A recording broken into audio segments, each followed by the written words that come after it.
तिरू नदीवर होत असलेल्या बॅरेजेसच्या कामात करोडो रुपयाचा घोटाळा झाला आहे. जे बॅरेजेस 3 ते 4 कोटीत होणार आहेत. त्या कामावर 15 ते 20 करोडो रुपये खर्च दाखवून मुख्य अभियंत्यापासून उप-अभियंत्यासह राजकीय नेत्यांचे खिसे गरम झाले आहेत. या कामाच्या चौकशीत राजकीय नेत्यासह सर्वच कर्मचारी दोषी आढळणार असल्याचे माजी आमदार सुधाकर भालेराव यांचे म्हणणे आहे. हा भ्रष्टाचार सुद्धा म्हणणं मलाही शोभणार नाही, ते आपण पत्रकार म्हणून मला जर विचाराल तर आपणालाही शोभणार नाही. ही जनतेची दिशाभूल आहे. ज्या मतदारांनी, ज्या शेतकऱ्यांनी, ज्या शेतमजुरांनी, ज्या राज्याला देशाला चालवणारी जी लोकशाही प्रणालीमध्ये मतदानाचा हक्क बजावणारी जी लोकतांत्रिक भूमिका घेऊन जे मतदार म्हणून जे काम करतात, मतदार राजा म्हणून जे आपण त्यांच्याकडे पाहतो, हे मतदार राजाची शुद्ध फसवणूक आहे. याला भ्रष्टाचार म्हणणं माझ्या तरी तोंडून आता शक्य होणार नाही. ज्या हाताने आपल्याला आशीर्वाद दिला त्याच कुटुंबाला उद्ध्वस्त करण्याचा जर घाट आपण जर घातला असा तर मला वाटतं कुठला भ्रष्टाचार. हे बॅरेजेस तर हे क्षुल्लक आहे, हे तो झाकी आहे, अजून भरपूर बाकी आहे. आणि हे मतदार राजांना एकेकाळी हात खाली सुटलेला असेल तर तो हात वरी ठेवून डोक्यावर आशीर्वाद द्या म्हणून सांगितलेल्या कार्यकर्त्यांनी आज आपणाला त्याने आशीर्वाद दिला असेल. अशा परिस्थितीमध्ये आपण शेतकऱ्याच्या हितासाठी बॅरेजेस निर्माण करण्याच्या नावाखाली जर शेतकऱ्याला लुटत असेल आणि त्या शेतकऱ्यांना बॅरेजेसचा कुठलाही तिळमात्र फायदा होणार नाही. अत्यंत ही फसवणूक आहे, घोर फसवणूक आहे. ह्याच्यात ठेकेदार असतील की लोकप्रतिनिधी असेल आणि अधिकारी असेल यांची खसून चौकशी होणं गरजेचं आहे. मी राजकारण करू पाहत नाहीये.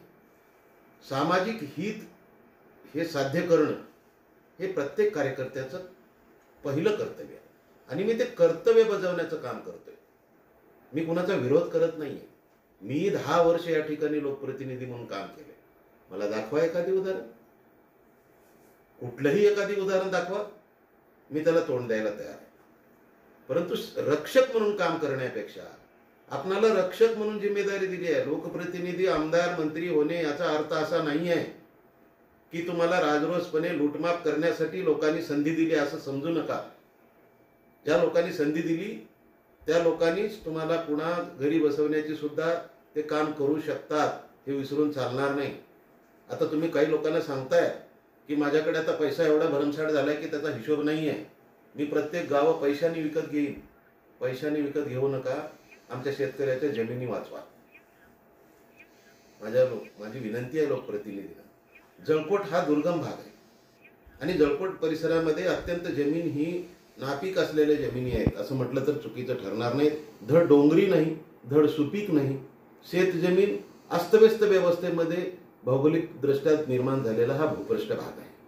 आणि त्यामध्ये या तिरू बॅरेजवर तर एवढा मोठा घोटाळा आहे, एवढा मोठा कांड आहे, याची मी आणखीनही तुम्हाला विनंती करेन. माझी मागे पत्रकारांनी एक विचारलेली ठाकरे सरकारच्या काळामध्ये ती मुलाखत आपण ऐकली असेल, ती सूचना मी त्या ठिकाणी दिलेली आहे. मला वाटते ते तुम्ही आत्ता ऐकायला मिळालं असेल म्हणून तुम्ही माझ्याकडे ही चौकशी करत असाल तर मी तुम्हाला याच ठिकाणी माहिती देईन. 1 ते 7 बंधारे किमान 116 कोटी 36 लाख रुपयामध्ये निर्माण होऊ घातलेले हे जे बंधारे आहेत हे अत्यंत एक प्रकारचं धोका यंत्र आणि त्यामध्ये मोठी रक्कम असं नाही की मी म्हणणार नाही की तुम्हाला 2-5% कमिशन आहे. ते कमिशनचा तर तो विषयच नाहीये. एवढा मोठा त्याचा भ्रष्टाचार आहे. कुठलाही अधिकारी ए टू झेड पासून ज्यांनी याला ताळेबंदी इस्टिमेट बनवला असेल, ज्यांनी दुरुस्तीचा, तुम्हाला एक साधा प्रश्न विचारतो, एखादी दुरुस्तीसाठी 6 लाख रुपयाचं काम झालेलं असेल आणि त्या 6 लाख रुपयाच्या कामाला दुरुस्तीसाठी किती पैसे लागायला पाहिजे? कामच एक जुना जो बंधारा आहे पडलेला, त्या बंधाऱ्याचं इस्टिमेटेड कॉस्ट होती जुन्या काळी 91-92 साली निर्माण केलेली. 91-92च्या सालामध्ये निर्माण झालेला केटीवेअर, त्याला दुरुस्ती करण्याचं जर इस्टिमेट बनवलं असेल तर मला वाटतंय 6 लाखाच्या ऐवजी तुम्हाला 2 लाख लागतील दुरुस्तीला.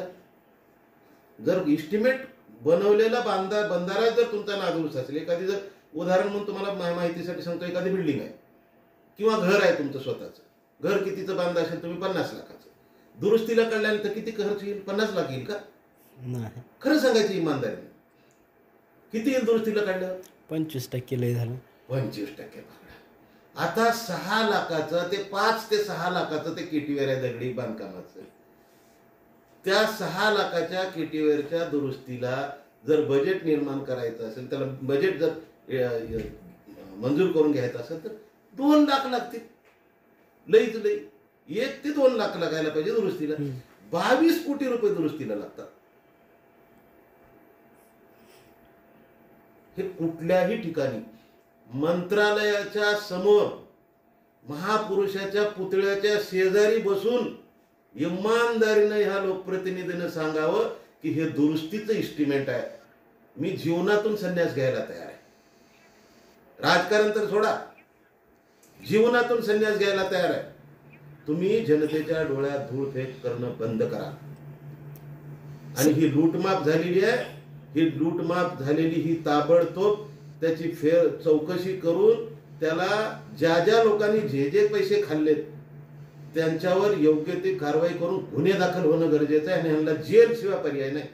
सर, अजून एक दुसरा प्रश्न निर्माण होतो बॅरेजेसच्या संदर्भामध्ये.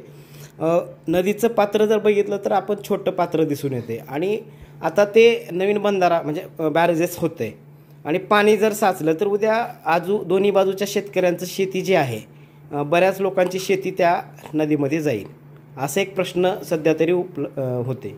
आत्ता जाऊन बघा, तिरू नदीवर तिरुका हा रोडवर असलेलं गाव, 500 मीटर सुद्धा पाणी थांबलेलं नाही. तोपर्यंत तरी कितीतरी शेतकऱ्याचं नुकसान झालेलं आहे. आता त्या शेतकऱ्याला जाऊन पटवणं सुरू आहे की तुमच्या जमिनीचं नुकसान झाले म्हणून तुम्ही सांगू नका, तुम्हाला काय पाहिजे ते सांगतो आम्ही मदत करू. म्हणजे याचा अर्थ एक तरी बंधारा कोल्हापुरी धर्तीवर बॅरेजेस बनवायचे असतील तर त्याला पाणी प्रमाणपत्र उपलब्ध लागतं, पाणी प्रमाणपत्राची उपलब्धता लागते. त्या ठिकाणी किती पाणी साठा निर्माण होणार आहे त्याची माहिती लागते, त्याला पाणी प्रमाणपत्र उपलब्ध नाही. जर शेतकऱ्याच्या जमिनीची कुठे जर नासधूस होणार असेल, शेतकऱ्याच्या शेतात पाणी जाऊन शेतीचं नुकसान होणार असेल, पिकाचं नुकसान होणार असेल, त्या जमिनीचं नुकसान होणार असेल तर त्याला कुठल्या तरी महाविजा मिळाला पाहिजे, त्याच्यासाठी नुकसान भरपाईची तरतूद नाही. मग तुम्ही कशासाठी बनवले? त्या नदीवर कधीही 10 फुटाच्या वरी पूर गेला नाही. नदीचा उगम हांडरगुळीचा जे काही तिरू प्रकल्प नावाचा तलाव आहे त्या साठवण तलावामध्ये पूर्ण भरल्यानंतर त्याच्यावरून पाळूवरून जे पाणी जाईल ते गेलेलं पाणी म्हणजे तिरू नदी. तिचा उगम कुठून आहे, त्याची लांबी रुंदी कुठून आहे, उंची किती आहे, काहीच विचार केला नाही. कृष्णा नदी, गोदावरी नदी, मांजरा नदी अशा मोठ्या मोठ्या नद्यांमध्ये जे जे 20-20, 25-25, 30-30 फुटाचे पाण्याचा जो महापूर जातो त्या पुरासाठी हे कोल्हापुरी धर्तीचे बॅरेजेस अत्यंत महत्वाचे असतात. 10 फुटाच्या पुराच्या कालव्यासारखी नदी आहे, त्याला नदीचं स्वरूप दिलं गेले, नाव दिलं गेले, पण तो एक प्रकारचा छोटासा कालवा आहे. आणि ह्या नदी नाल्याच्या कालव्याला जर अशा पद्धतीने जर शेतकऱ्याला जर फसवून त्या ठिकाणी मोठ्या पद्धतीनं काय लोखंडाचे 2-4 पिलर उभा केलेले आहेत, जाऊन बघा ते भूतबंगला तुम्हाला बघायला दिसेल. त्या ठिकाणी ना त्याचं खोलीकरण आहे, त्याचं सरळीकरण आहे, शेतामध्ये नुकसान होतंय त्याची काही माहिती घेतली नाही किंवा त्याचा कुठल्याच प्रकारचा विचार केला नाही. फक्त ठेकेदार, अधिकारी आणि लोकप्रतिनिधी या संगनमताने त्याची लूट केलेली आहे. ही लूट थांबली पाहिजे आणि त्या पैशातूनच मी तुम्हाला डंके चोट पर सांगतो, तिरू नदीचा उगम जिथून झालाय, जिथं मतदारसंघामध्ये नदीचा शेवट होणार आहे तिथपर्यंत याच 116 कोटी 36 लाखामध्ये 2-2, 3-3 किलोमीटरच्या अंतरावर साखळी बंधारे जर 5-5 कोटीचे जरी बनवले तर पूर्ण नदी जलमय झाल्याशिवाय राहणार. कारण माननीय देवेंद्र फडणवीस साहेबांनी त्यांच्या कार्यकाळामध्ये मुख्यमंत्री असताना जलशिवार योजना, जलयुक्त शिवार योजना निर्माण केली होती. त्याच्यामध्ये किती मोठे साठे तयार झाले होते आणि तोच संकल्प मी घेऊन लाळी आणि बेळसंगी, मी जिथं नदीवर पोहायला शिकलो, ज्या नदीतलं पाणी मी पिलो, त्या ठिकाणी खड्डा बनवून उन्हाळ्यामध्ये पाणी राहायचं नाही त्यावेळेस खड्डा खोदून त्या ठिकाणी तलाव म्हणजे विहीर पाडून त्या ठिकाणी आम्हाला पाणी घ्यावं लागतं. अशा परिस्थितीतल्या नदीवर त्या ठिकाणी पाणीही पिलोय तिथंच, पोहायलाही शिकलोय तिथंच, त्याच नदीवर जर हे बनवा बनवी करत असतील तर माझ्यासारखा कार्यकर्ता कसा गप्प बसेल? कमीत कमी जनतेला तर मला सांगावं लागेल. कमीत कमी शासनाची दिशाभूल करून, शासनाच्या पैशाचा दुरुपयोग करून लूटमाप सुरू झालेली आहे, तेही थांबवणं माझं काम आहे, कर्तव्य आहे. मी समजदार आहे, मी एक कार्यकर्ता आहे आणि मी त्या नदीवरला एक रक्षक आहे. मी शेतकऱ्याचा हितकारक म्हणून या ठिकाणी विनंती करत आहे. मी कुणाचा विरोध म्हणून या ठिकाणी जात नाही.